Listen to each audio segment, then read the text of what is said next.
church, and welcome to OBC Music Honors, a Black History Tribute. I am so excited to be here with another OBC owned Miss Janice Porter. Hey, Miss J. Hey, TJ, how are you? I am doing well, Miss J. We are so excited to have you here. So let's just go ahead and get started. I just have a couple of questions for you. Okay.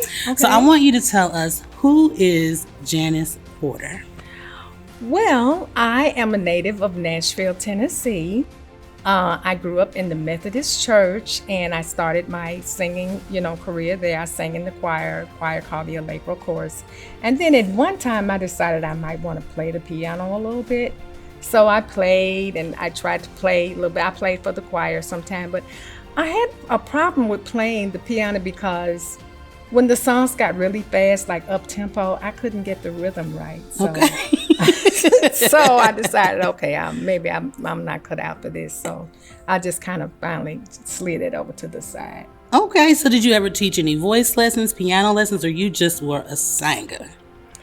Well, I decided I wanted to sing, after I didn't like what I heard when I played the piano. So I decided I wanted to sing. So like I said, I sang in the choir.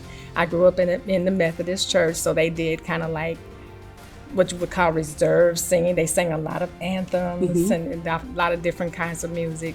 But I wanted to, after Bethel, I wanted to stretch out a little further. So I went to South Inglewood because they were kind of singing the way I wanted to sing. Okay. And I got to South Inglewood, and I enjoyed them. And while I was at South Inglewood, I had the opportunity to sing with Dr. Bobby Jones in New Life. So I did that. I stayed with Dr. Jones for about 7 years.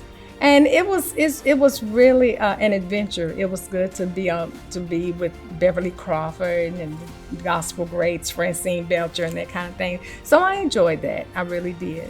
Now, before we started speaking, you told me that you really enjoyed the Hawkins family. I love the Hawkins family. I really do.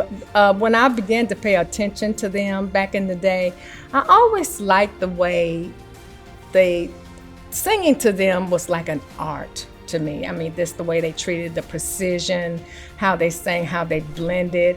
And I paid particular attention to Tremaine. I loved what she did. And she was a soprano, and I'm thinking I'm a soprano too. So I just kind of studied her throughout the years, throughout my whole career, kind of studied her. And of course, you're here in the choir at OBC. I am. OBC is a great place to be. I love the choir. I love everything about the choir. I mean, it's just really been great. It's really been great. So let me ask you, what keeps you inspired? What keeps you going in music? Well, my parents were singers. My mother was, my father was, and I grew up around singing. My 2 aunts and my mother had a group. So I just grew up around it, and it's just kind of rubbed off, and then I found out later that I really wanted to sing and loved to sing. So the idea of putting music to a lyric and it's like telling a story, it's just amazing. And you have musician children as well. I do.